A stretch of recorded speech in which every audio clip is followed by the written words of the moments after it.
So there's a new class action lawsuit against AT&T about what happened when they migrated business customers off of copper phone lines. But when I read it, I realized the copper migration is just one example of a much bigger problem. So every time AT&T or any major carrier touches your account, your billing becomes unpredictable.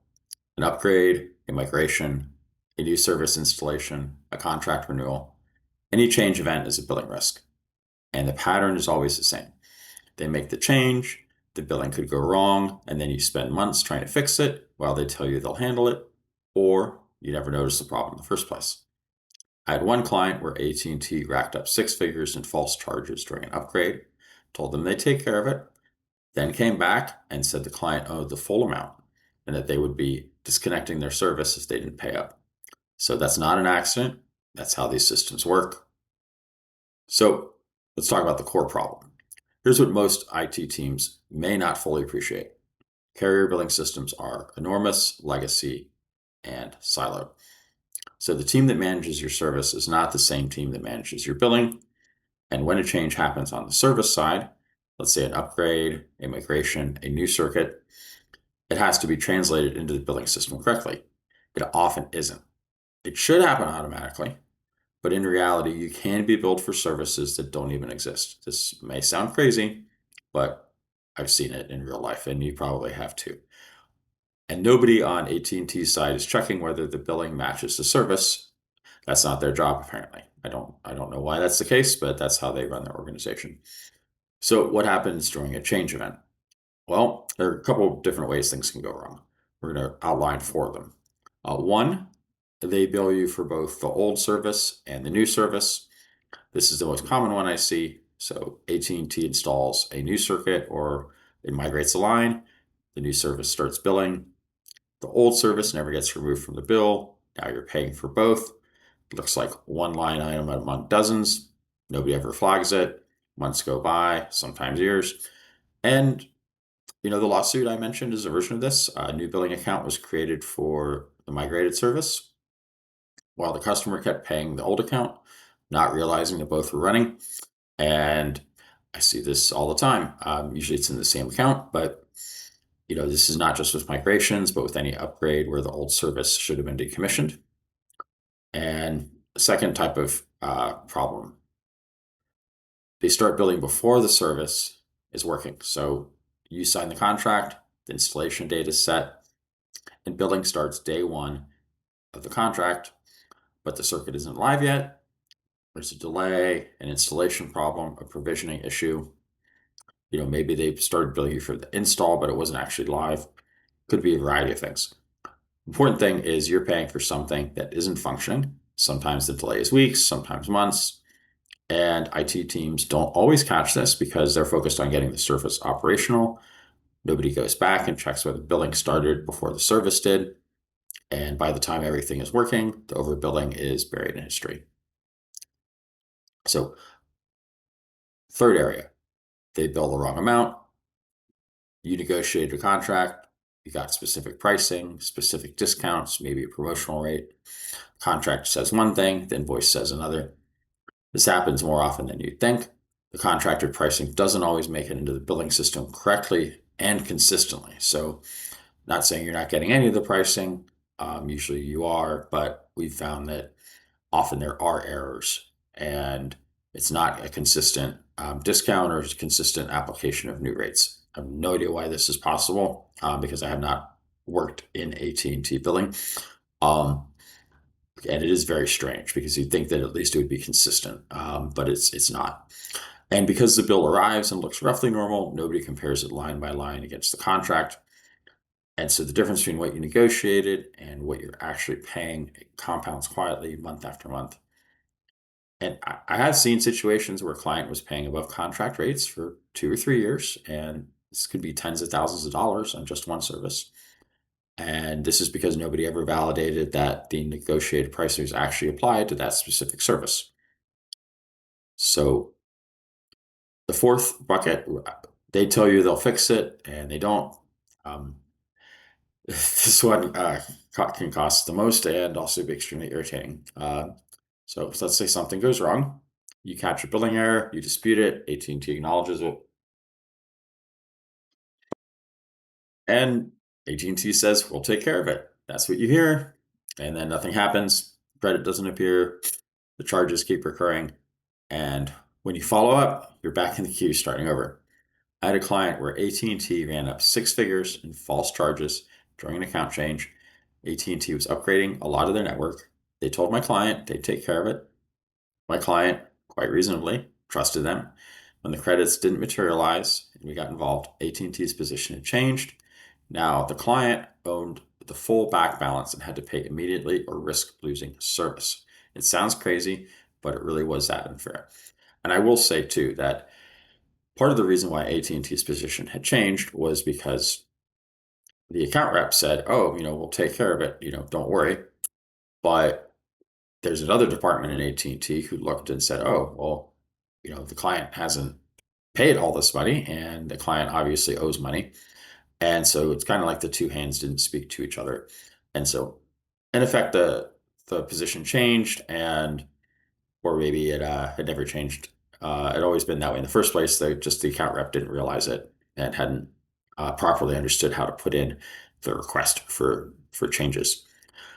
So this is a moment where we'll handle it. Turns into a six-figure dispute, and so the client didn't have anything specific in writing, just vague promises from the account rep.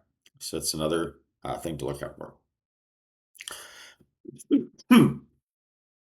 So why does this keep happening? In my opinion, this is not incompetence, it's structure. It's because big carriers don't, like AT&T, don't really care that this is a problem.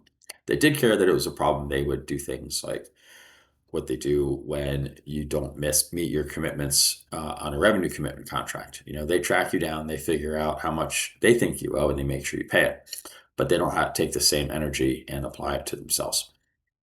So AT&T's, so it is structural. AT&T's billing infrastructure is decades old, highly complex, and managed by people who are not looking at your account holistically. Your account rep is measured on revenue retention and contract renewal, not on making sure your bill is correct. Their incentive is to keep paying you, not to find errors in your favor. The lawsuit puts it plainly. AT&T continued billing for services it had suspended, accepted payment under the promise of restoration of service, and then said restoration was impossible because the numbers had already been ported away. So it's not just one rep having a bad day. The complaint calls it a uniform and systemic process. And the copper migration just made it visible because the consequences were severe enough. A fire alarm that stopped working, and finally someone sued. I don't know if that the suit is completely justified, but I can definitely see why someone would be frustrated. In this case, the person who wasn't on the receiving end of AT&T's behavior was a law firm, so they felt like they could sue. So that's what they do, and I certainly don't blame them for having a negative feelings about the whole situation, given what happened to them. So one of the things to keep in mind is there's a very timely issue right now with the migration away from copper and getting rid of all the POTS lines. So AT&T and every major carrier is retiring copper infrastructure nationwide, and that includes POTS lines, but also things which you may not realize are actually copper or based on copper. You might think that they've been upgraded. So it's really important to know everything you have, but definitely if you have things like analog lines, alarm systems, alarm lines, elevator phones, other legacy services, they're all going to have to go through this migration. And based on what the lawsuit describes, that migration carries every one of the risks I've just outlined. New billing accounts created without notice, billing started before service is confirmed working, charges continuing after service is suspended. And in addition, AT&T didn't even make sure to install a compatible replacement service that met the fire marshal's requirements for fire alarms, even though the client says that they were very clear this is what was needed. So if you have POTS lines, immigration is coming on AT&T's timeline, and this is something we definitely help with. Like, we can inventory every single thing you have and make sure that you're getting rid of everything you don't need anymore and that you're upgrading everything that you do need. And that includes making sure that you have the right service for, let's say, alarm lines or elevators and things where there's that extra risk. And you want to make sure that they're going to be have the same reliability and stability as the good old POTS lines, which we have come to depend on. So make sure you know exactly what accounts exist before and after, what the billing should look like, and get confirmation in writing before you let them decommission anything. So my recommendations are every time AT&T or any carrier makes a change to your account, treat it as a billing audit trigger. Before the change, document exactly what you're paying today, line by line. During the change, you want to get written confirmation of what the new billing should look like and when it starts. After the change, I would compare your next 3 invoices against what was agreed, not just the total, but the line items, including taxes and surcharges. And keep checking until things are fixed. Frankly, if things are fixed, then you're probably going to be good. But you really need to make sure you check it. If something is wrong, you want to dispute it in writing immediately. So you don't want to do it just on call. You want it in writing, and you want to track your communication. And if you hear something like, "Oh, we'll take care of it," just remember that's not necessarily a resolution. A credit on an invoice is a resolution. So you'll probably want to have some sort of project management system or workflow where this becomes another project on your plate to make sure that you get your money back. And yes, if that sounds like a lot of work, it is. And I can definitely see why a lot of people don't always do it. Um, and if you're dealing with a six-figure dispute and AT&T is telling you the charges stand, you need someone who speaks their billing language and knows how to escalate inside those organizations. Definitely keep going. You can find someone who's helpful. And this is the type of stuff, excuse me, this is the type of stuff I help deal with every day. So I would be more than happy to help you um, with this. And I can also show how this um, fits into our larger program where we go in and look for all the different ways you can save money and manage everything that you're buying from companies like AT&T and Verizon. So the lawsuit I mentioned at the start is just one example of a pattern I see regularly. Every major carrier change event, an upgrade, migration, renewal, installation, is a moment where your billing can go quietly wrong.